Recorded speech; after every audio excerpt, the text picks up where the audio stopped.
tātou Komiti i vai tau. Ia, tāua, ia e mō i tātou lava ia o lo whapea fo i o na ngāluenga whawai teimi. Ia, le mwhai fo i o na mātou whaangaloina au tau. Ai whatalofa mwhawhelo i atu, mā lo fo ili soifua manuia le nei o fau. O natu na ua tāpena a ngai mō whi au mga luenga o nei asu. Ia, o le o talama sani lava, ia, tautua nalo saunga le mū. Ina ia a mata i le manuia whi au mga luenga, ia whai wina fo i le manuia. Ia ntoe vave fo i leo nālu whal. Ai manuia tele le nei asu. Whatalofa i le vaenga whamatoto a le soifua maroloina. Sa ngālu leo whai ngālu ngai ina yaso e lumana i le whai ngālu vai yaso. Ia mō le toi whai le ia tātou masini whamatoto. Ia ngā lau koe a maka. Ia. Ia mō le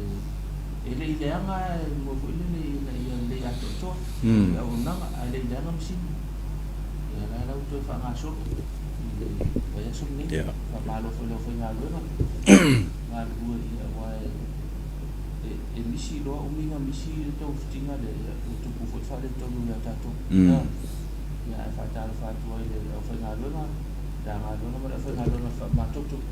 Ia mō ngālunga ma ea, sunga i whomai. Ia ko iau tau soifua. Ia mō le whatino mō lea una na tāua. Whatalo fo i te mamu tinama i lato ua tō wā. Ia mō le whamatoto i tō tua. Ia e kau mā wakala i elta miti la titi ala wha mai. Le toto. I whanau tuku langa tala bōra i. Ia e nā le a whapele nā whawhawhau se tātou atunu ui le Lipotan Minister. E whōringa mai o le whawhitau i mene. Whawhitau? Leo tō whaari. E lele raro whangu mele i runga o lātou e. Ia fia. Ia fia, ia na mana o hia leo. O le anga i mai i e whachino le. O le tūlanga o i la i le shaki. E shaki fua? Shaki fua i la tau e mana o e shaki po le al tūlanga o lo i ia i whatunga. O pe nā le tā ua tele. Nei waenga ia tonu e whitau i tui titi a. Ia tā pena fo i tātou tātou tamai po kalame fo lele tui whamanatu i la tunu tā ua le whamalo stino ma le ai pāleni. Malu ai ma le whionga ia tola fo. Ia ona whamanatu a fo lele tātou tunu. Ia koe mangaku. O ke mangaku. O lo manatu. O le fōna o le mea lea o le alulunga le whainumera i lātou manau i le whamatu. O le whamalo stino ia ma whaisinga ngai mea ai mana ia whitau i ma whamalo stino. Tau mawhai mea i pāleni.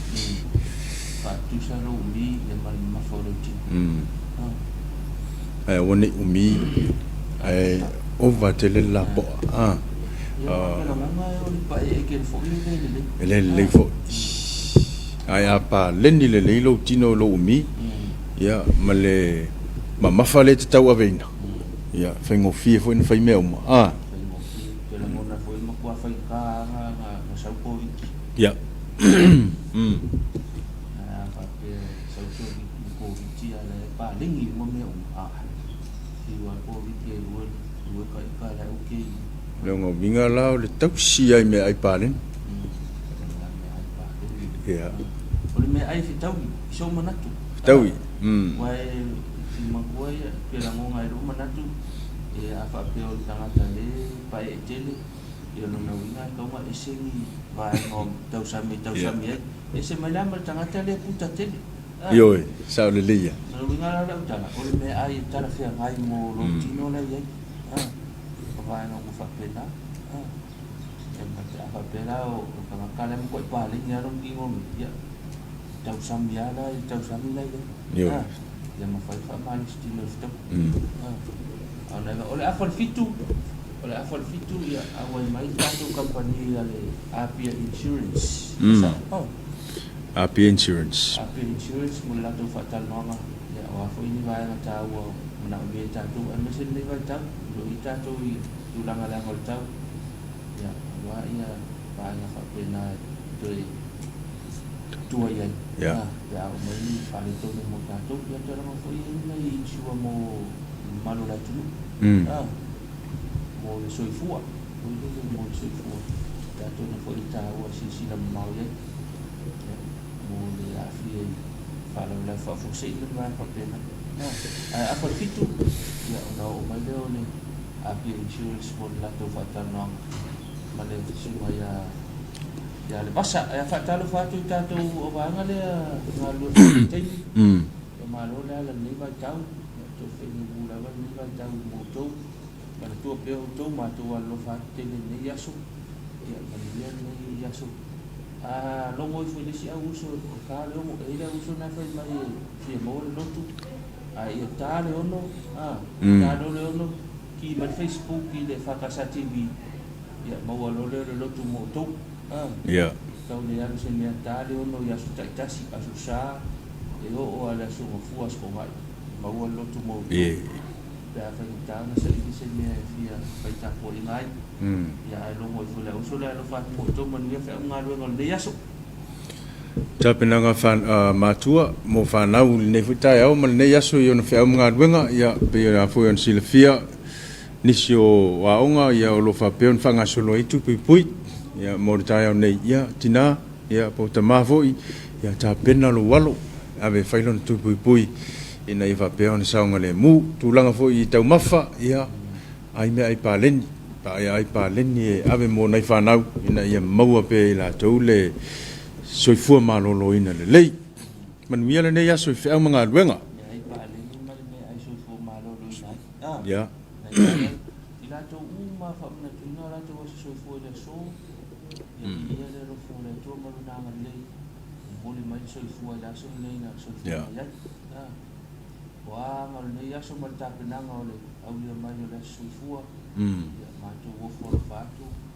pa ya tu le soifua ya te le to ni se so fa pende mo lo fia mo lo marosi ya te le pe au ta le ni ma va wa tu te fai bo to fe le tu ai ma to fa manu ya tu le Talofa Samoa ma le una ngale fa ka sa TV ya manu te le lava to wa so soifua le so ya fa pena fo ia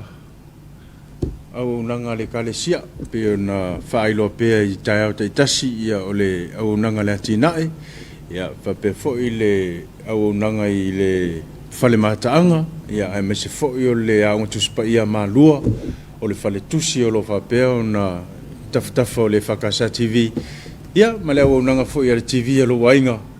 fa pe fo I mat fonga fale ono ia au nanga lava ia o lo fa pe na fa nga solo ma fa tino pe ya so uma ma so taitas ya wa fo de tau tuina o lo tato tunu ole fa talo fa mo le office tu no le kale sia fa talo fa lo telefono ma le su telefono ma lo fa tua fa talo fo ma fa lo tu sia wao le ma le tu pe mo lo fa tua ma lo la fa le ta yao fa talo fo la ta ma le kale sia ya lo fo mo telefono ma lo fa tua fa pe fo fa lo tu si ma lo fa tua ya malolo sui fono la fono tamale kalesia ya mo tu fa tu fa talo fa komiti no fa komiti le kalesia fa talo fa tu tato po kala le talo Samoa e wa le pe ma wo pe ya fu ina fu ta komiti le so ya le va yaso e fa talo fa tu tato talo Samoa ila fa mai ta pe na fo ia ya mo ha o le va yaso ya no lava le so fu muia ya to fa mana to fo I pe ya le so ta ya o ma le so lulu le fa tino ile fa maftanga fartu to ina fa nga ya me se fo io fa no fo inga ya fa pe fo I mana tina pensione le fa pe ona fa tau ina le fa mo ile so ta ya ya fa pe fo I ma le so lulu ya fa talo fa tina ya fa talo fa tu ano tina le fa ma le ta fo ya wa fa ka sa no yo fa nga so mo fa mati ya pe ona tina ya o tau la mo ta penanga ya fa talo fa tina ma lo la va ya le ta ya o te pena fo le fa mo le va ya so ya ya mo le nga no le tu fa mo ta pena ai manatu ya le ta pena mai ya le va nga le insurance mo la to fa talo la fai sim tato malo longa pos tato fa fia ma to foi mai le fa si mai tato a insurance e mal suma ya basa ia mo fa ta nga le ba mo ta au ta mo te le ya so ta to fi lo te fa pe nei la so ta au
Tasa minuta le wa tainei le a fole fitu I le tautua whaawau le whakasa TV wha malo atu le sunga I le pule wha bevo le sunga fata I le whatautenga le tāna kalama le tāna wha Samoa ia le whaua se mai le tātou por kalama le whaapitoa le rei ia ma le tātou paanga masani o le apia insurance ia le tātou fo tautua whaawau ia wa le mai mo mai e maise o le whaafonga maua asi o tātou tiro ia le wa sila mai mo le tātou tiro e le ima tamata ofisa nei ia o fai masuia le pulenga ma le fai ngā ruenga e longo puia li lo to pa ia ma lo to manu e fuanga mo fa moenga ia ai maise o le fa la wi loa ale tato company ia fio mai ali mtal mai au lo fio sa ga tama fa fo lo sa tau nei tai au sa mo ia fa fe lo so tato to le wa anga mai le mai mo le ta fo ia fa tai la va mo le mano ai lau sunga tapuala ia fa talo fa til pa ia male malo si o tato o tunu o ia lo mfai ona ma o mai ne fa salonga nei tai au fa talo fa tu fo nei tamama tina matua ia lo fa peona fai a pele fai vole tapua ia o fai va matiti si o tato o tunu fe ngai ai le aso ma le aso ia fa talo fa pito atu fo I panga uma lava wo mai masani o tato company nei le abia insurance company I tufui opa ia talo fa lava alo ia fa talo fa atu no fionga tapuala le ngata foi le fa talo fa atu le malu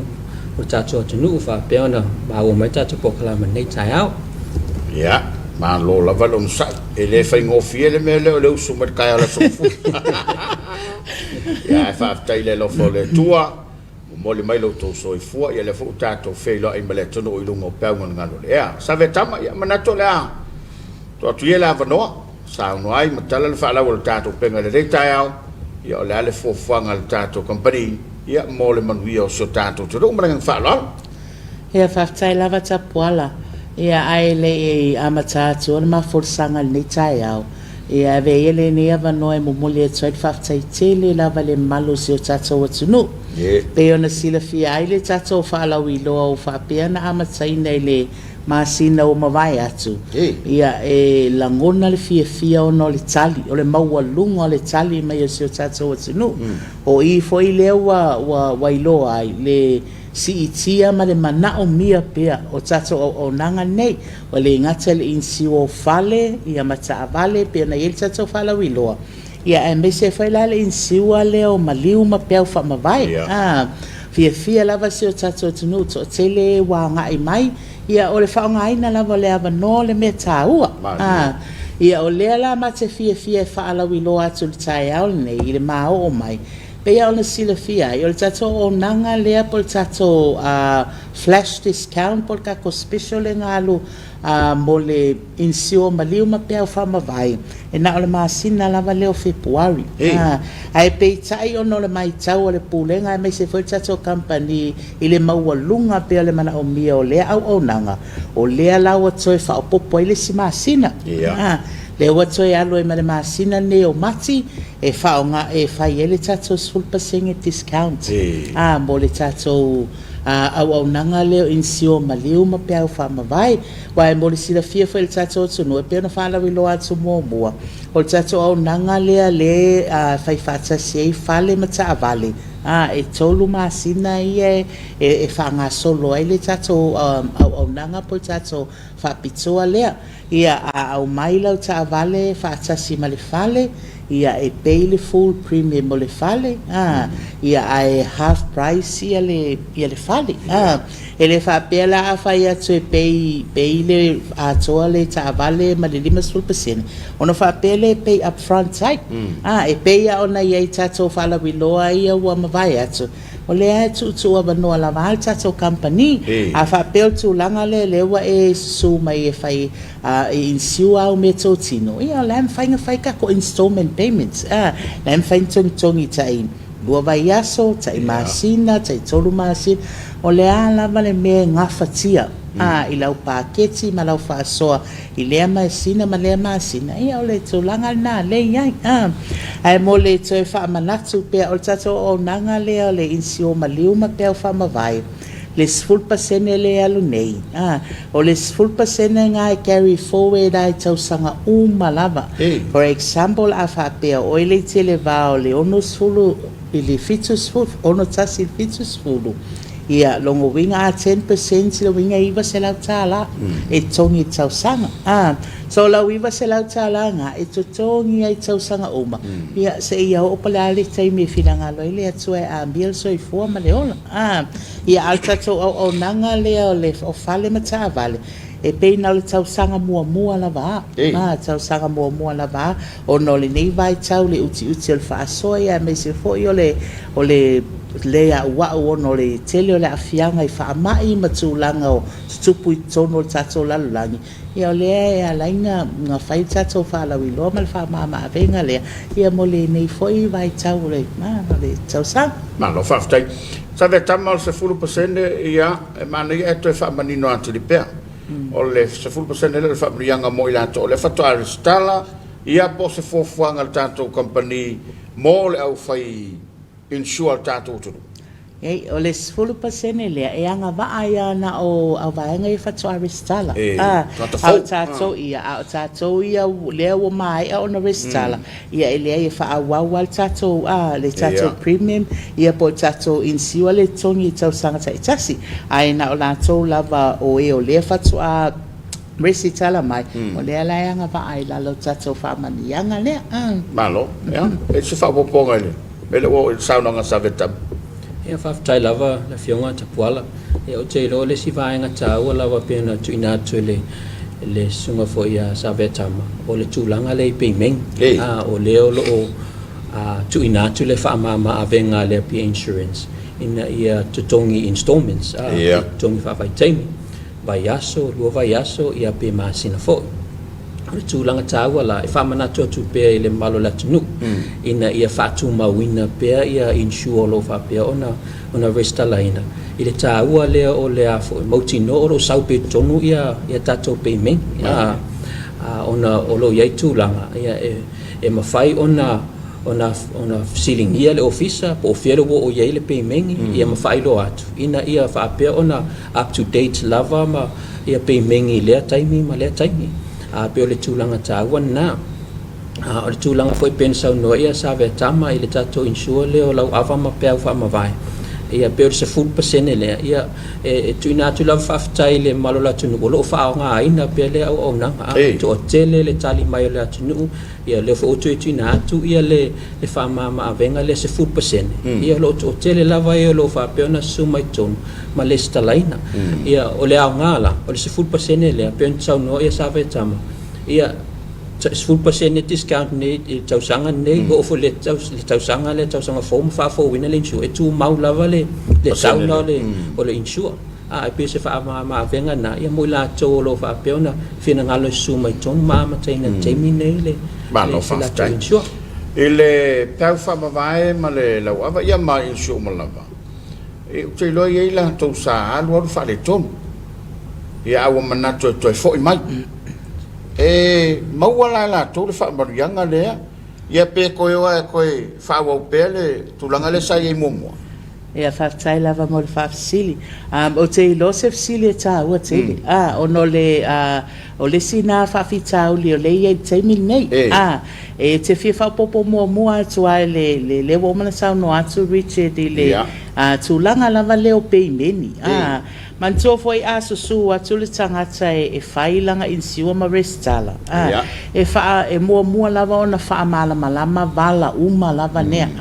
ai mai se lava ma to fa mafa iai o le vaenga pito i taua o le whainga leo le peimeni wa ona fa le tonu ia wa cancel the policy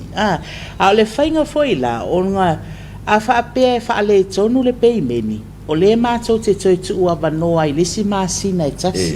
e susu mai update le payments ai ama liu wai leo lo insiu e tono le periota leo le māsina i tasi lai ma whainanga wa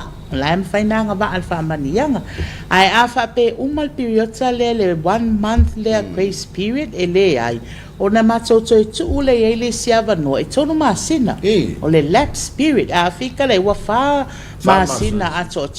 o to tono la le tato periota le lapse period a fa pela e te wa ensa ye ai tu la i me fa la velave e le anga va ala vala i tono le i le fa manianga le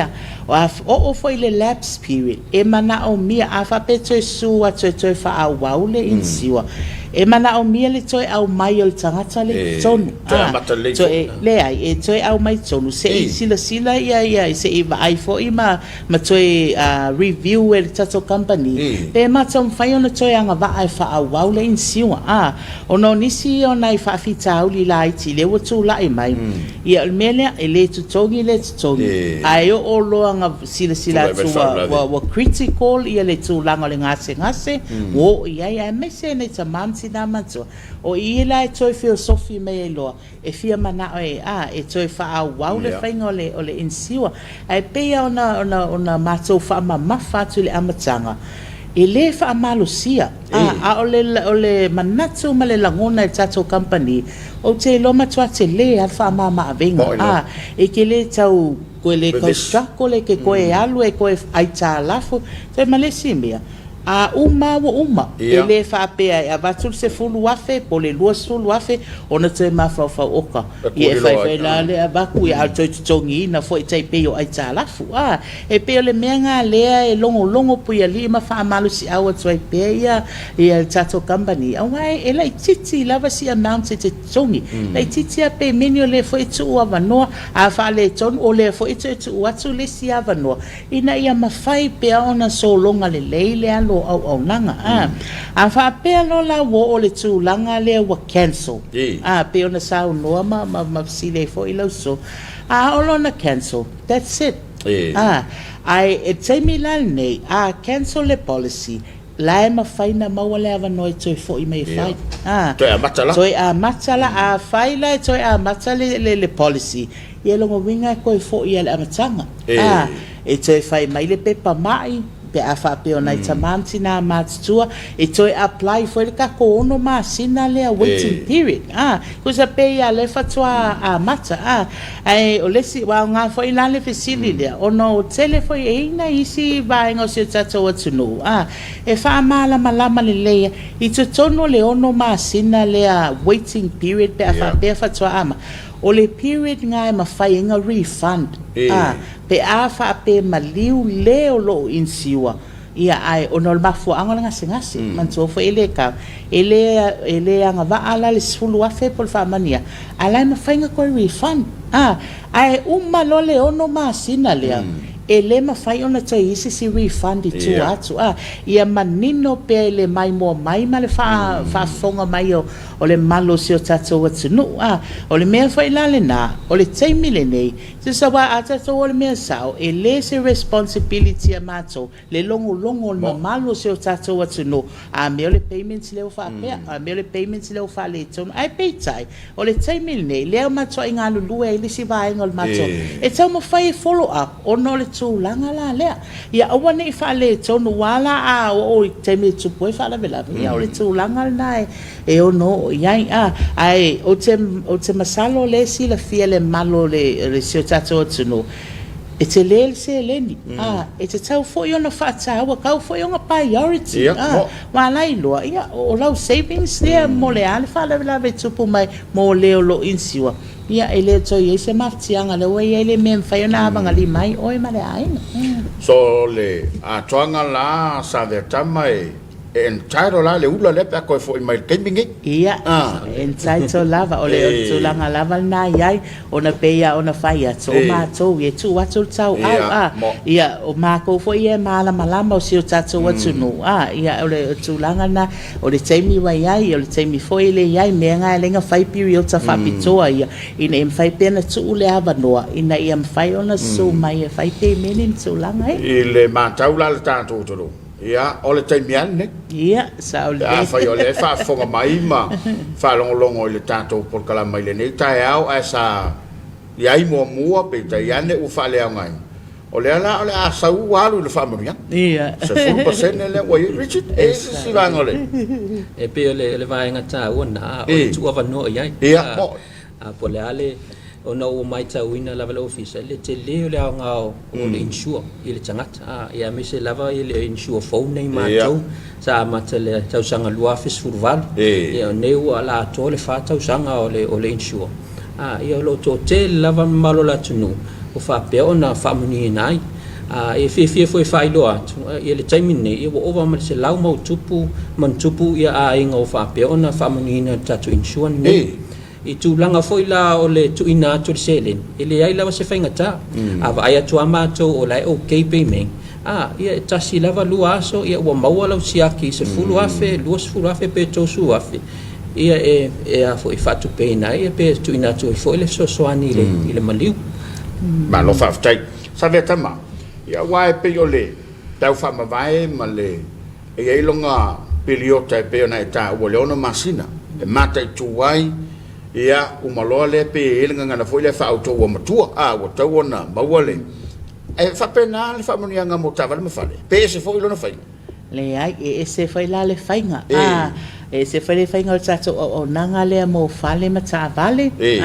o le vainga la le ele se la to langa le video ka le waiting period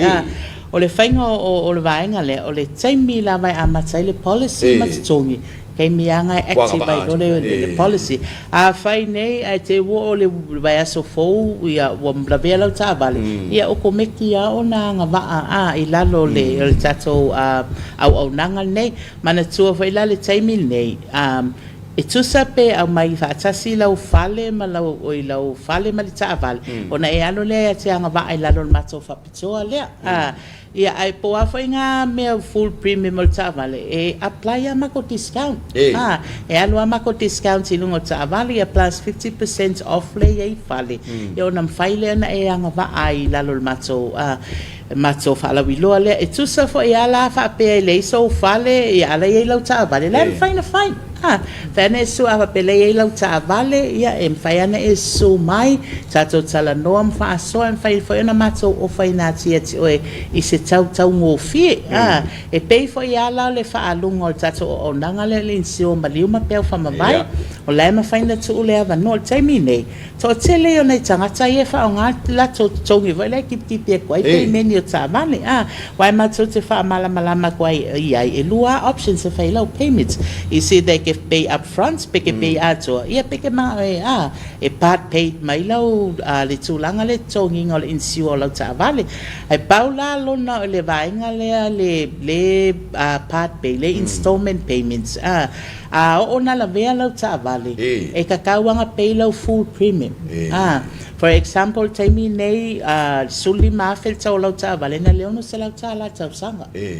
a fa pela le te fina ngalo i tong te we tai maasina pe tongi atu fa ngai lo tongi le se mea fai nai ai paula na le mea mo le sila fia a fa pe tupu se fa lave i lau Ta'avale e tawana pe a to leono se lau Ta'ala ai le i ngai yo i tato company e fai tūlanga uma nei o le vaenga tau al Ta'avale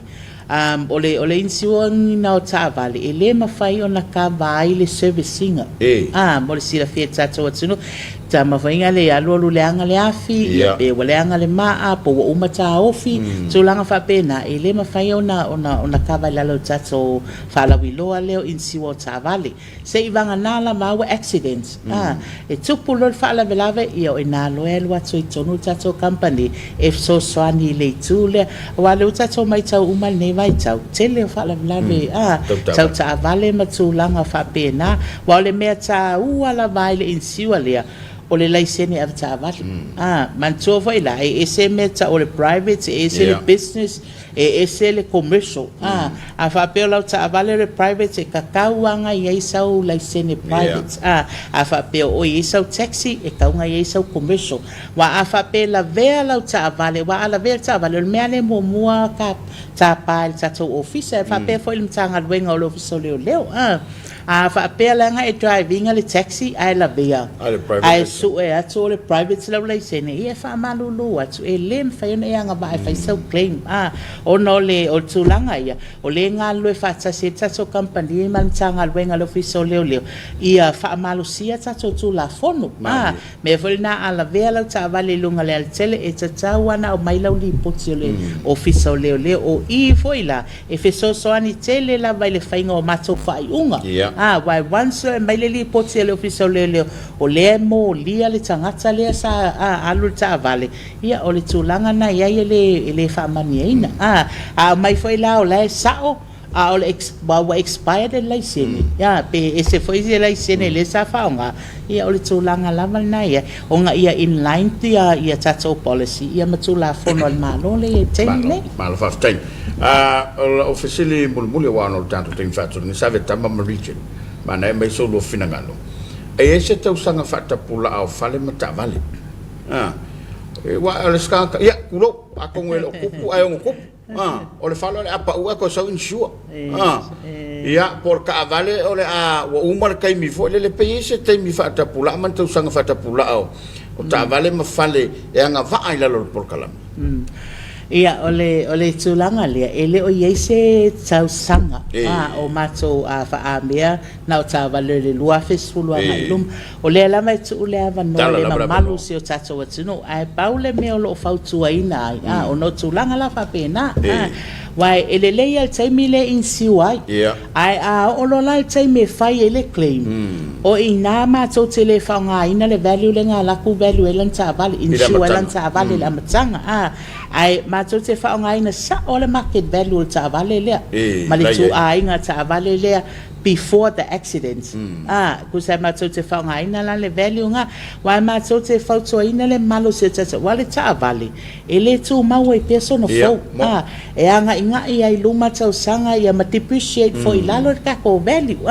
so o tūlanga umwhapena, e mātou te advice ngā ia, langa I lele lei a e over insure, e lele lei fo I pia e under insure, pia whapea o se taa vale te le se tau, like limas full wafe, e sau insure tolu sul wafe, ona I la to inga tūlanga whapea, wa o I teimi e la vea unga taa vale, ia a maile li poti engineer o le over le value sul pasene o fale angai, consider lo as a write-off, a write-off la tūlanga ia, e le write-off I limas sul wafe le, man tōwa whainga probably 2-3 years ago kanga, ia a e su e mātou, po le ale market value, ia o le tamala na e mai ona whai eile o le fōwhanga mātou, e whape nā fo I lai fale, o fale ia I teimi nei tawana mai le valuation o le fale, ia wal teimi nei, e le mawhainga ngā, ia koe ngā whale veinga he ka whawha wa tuwa, e le toi anga wā, wai e recommend fo e whaifa e mātou le recommendation nei tangata, o na e manu fo I le tūlanga le, I mai maule teimi e tongi ai, ia e tūla I mele whaana velame le tūlanga nei, ia e mātou te whaasoa e whesosoani fo, a wā fo I la tau whai unga whai, wā o mātou, a whapesu atu I le tangata e whailanta a vale, po o se tangata fo e fia insio so na whale, ia e mātou te refer sa a whapeo atu e leini value, mātou te refer sa o e insingia, mātou te whaamal, ono mātou e leise mātou tō mai whapitoa, e mā whai ono mātou whai atu, o ka avale ngā wa kaunga sfulu wafe, pe wa kaunga lua sfulu wafe, o le whale le kaunga se lau wafe, e mātou te refer sa o e o insingia, me whaina e leina mana o mi e mātou le valuation o le whale, ina ia ma whai ona so soani, I le value wina o aseta ma tūlanga whapena. Ma lo whaftai Richard. Ono tato taimi ta puala ia e mo nisi whamatalanga e fia sila fia fo il maro tato atunu. Olo ia ile tato o nanga ilunga le Facebook, ile a Pia Insurance Company, e mwhaina tu ina tu ene fisili, ia olo e fo ia le o nanga le ofisa e whaiona tali ina ina fisili o tūlanga e fia malamala mai, e le ngata fo i lea ia e tala tato ofisa nei le valu, ana e le afalfa, le afiafi, e mwhaina val au atu le numela 255 ia po leono o tasi 5 ia le ngata foi le elo ia foi email ia le tato officer le insure@rpinsurance.ws ia le ngata foi le o le aic@rpinsurance.ws ia fai ona tuina toi ni fisile fia malmalamati le foi e tu sai foi ma o nanga tato company tai sa ve tama ia te loi fo fanga mo ni masina tato company ia ma fa mai mai tato fa tanonga le tau ia whaftai lava, ia awane I ngalo le malo si o tatou atinu. E le ngata I tatou whaalawi loa e pe o na whaasoa atua le nei tai au. Au lo iei fo I tatou vouchers o lo mwhai o na anga waa iai.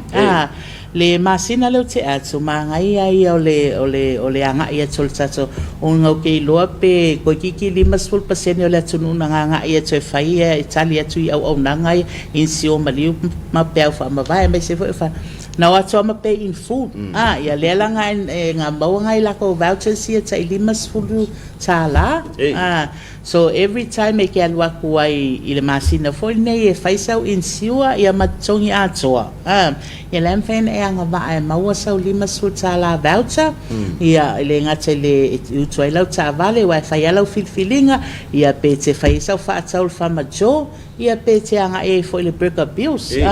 I le tūlanga whapena wa molisila fia pe ona whanawilo atu o le whai ungo aperila ia o le a whai eile se I le tatou company ia o I lato umala wala ia lena whai mai insiua ma le masina o February a nga ia mati mo au nanga umanei ia o le la mo le avanoa e alu I tono le se ilea ia maua I fo isina se ileni ia e fesosoani fo inisi mea whai tono si o tatou na I o tatou a inga